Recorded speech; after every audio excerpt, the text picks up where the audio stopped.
Well, good evening, race fans. Welcome to Ohsweken Speedway Friday night excitement. Full card of 4 divisions tonight. We are going to have a lot of fun. The track looks fantastic. And we'll get things started this evening with the HRW Automotive Mini Stocks rolling on the track in turn number 3.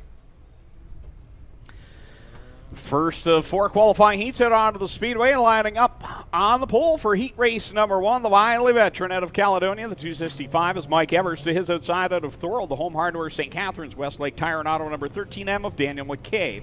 For number 2 on the inside out of Caledonia, the Pinball, Mike Giberson aboard car number 11. And to his outside out of Hagersville, the Smouts Garage, Jeffy's Fab Farm, 517 of Cody Somerville. Going off 5th out of Waterford, the Mark Thorne Trucking number 46 is Wade Thorne. And to his outside in 6th out of Ohsweken, the Custom Moccasins, 177 of Tim Jameson. Spot number 7 out of Stratford, the Bell Camp Manufacturing 54 of Christopher French. And alongside out of Brantford, the Broker Link number 6 of Jason Dixon. Going 9th out of Ancaster, Jeff Ilslager in the 11E. David Goodacre out of Brantford goes off 10th in the Action Hand Car Wash number 05. And Tim Newell out of Hagersville, the Tim's Tire 26, starts in 11th. Green flag is out for the first time tonight here on O'Neill's Farm Equipment and Case IH night at the Speedway. Through 1 and 2 contact, Jason Dixon. Wow. We had a car get way loose there in turn number 2. Dixon helped him finish that spin. Jeff Elslager's got heavy damage to the front end of the 11E, and it moved 3 of those heavy concrete blocks. Wow. That's a hard impact when you can move those blocks, and the safety crew in there quick to check out Jeff Ilslager. They don't seem to be too concerned, so he seems like he may be okay. Well, guys, down here on the scene, he is all right. He's getting unbuckled from the car under his own power, which is a great sign.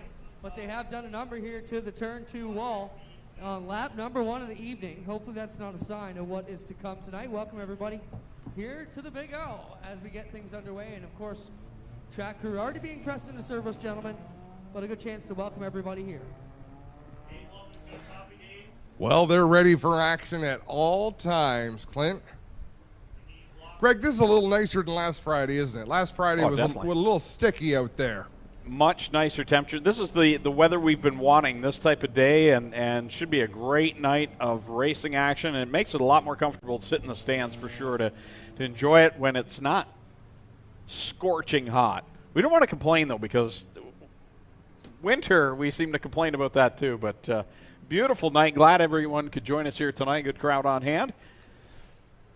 Frankie Turkey Memorial Night, as I mentioned at the top of the show, and always great to remember Frankie, who was a huge influence in Glenn Steyer's becoming such a big racing fan, and used to take him to all sorts of racetracks, and that's what got Glenn bit by the bug, and that's why we're all here tonight.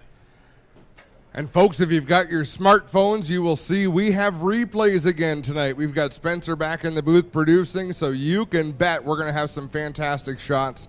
So have your smartphones on hand. Ohsweken Speedway on Facebook is where you will find us. It's good to get the summer started, isn't it, Greg? The first weekend after school gets out, after the Canada Day holiday. It's officially here. Full speed ahead.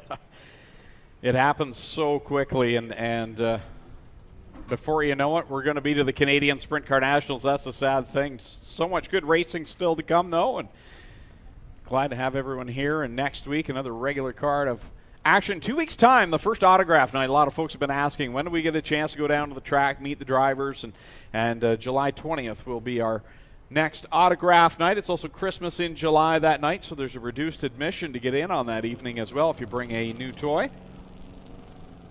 There's plenty happening here in the next few weeks at the Big O. That will also be our next Racers Marketplace as well. So if you're looking to get some souvenirs from your favorite racers, that will take place on Friday, July the 20th, a couple of weeks' time. And I believe the Patriot Sprint Tour is in town that night as well. So big night on the 20th. We got a lot of positive feedback on that Racers Marketplace. And I must say, before we go any farther, my dad has not been here to the racetrack. Well, He was here Wall of Fame night last year. Yeah. So my brother went to Telford Place, where my dad lives over in Paris, with his tablet, and they were watching on Dad's big screen. So I'm pretty pumped up that my dad gets to see the racing and hear me announce, and that's pretty special. That's awesome. Hearing so many stories like that of folks that just cannot make it out to the track and they're able to sit at home and watch it, so that's a positive. Nothing better than being here, though, the smell of the race cars, the sound of the race cars. Something amiss with the starting lineup, so race director Doug Leonard going to leave them yellow for another lap. Jason Dixon just headed to the pit area as well, guys, with the 6 car, so not sure what's wrong with him, but he will not take qualifying heat race number 1 here tonight. He got into Jamison pretty hard to start that accident, so that could have been it. Hard to say, but we're back under green.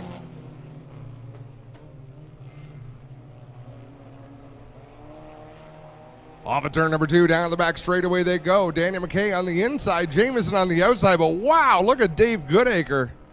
Like he was shot out of a cannon down into turn number 3.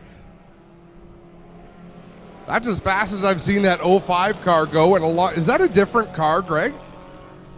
It's got the same paint scheme, but I swear when it comes by this way, it looks different. I believe that's the original. He has driven Rick Robinson's number 5 this year, but that definitely is the original 05, that I believe, for Dave Goodacre. Having a great run. Watch him go down the straightaway. And as I say that, Christopher French sweeps to the outside to make a pass. But David Goodacre in a qualified spot right now. Again, it's nice to see drivers that normally have to go through the Consi if they hope to qualify, have a good run in their qualifying heat. 5 cars transfer into the A main event. 3 and 3 to go with Tim Jamison out in front. Christopher French has been the driver on the move as he works to the inside of the 177 now. French on the bottom looking for the lead coming off of corner number 2. French is another driver who hasn't had a lot of speed the last few weeks. I'm sure he was disappointed in the way the car performed for him. Things look to be going fairly well here in this opening heat as we've got 2 laps to go. French, your leader at the line. Jamison second. Goodacre with another solid run, as we mentioned, up there in 3rd place in a transfer position, with Tim Newell back there in 4th, and the pinball looking racy here tonight as well. All in transfer spots as they work down into turns 3 and 4. Mike Evers trailing a little farther back than he would like. He is not in a position to get into the main event just yet, but actually the car does look quicker than it did. He has been chasing gremlins for the last little while. Last lap around, pole sitter Daniel McKay pulled into the pit area, so problems for him as we near the finish of this. One final time through 3 and 4, and Christopher French makes his way through the field. Started back in 7th. He'll drive it up to the win. Christopher French wins heat race number 1. Tim Jamison 2nd. Dave Goodacre 3rd. 4th will be Tim Newell. 5th is Mike Giberson. 6th, Mike Evers.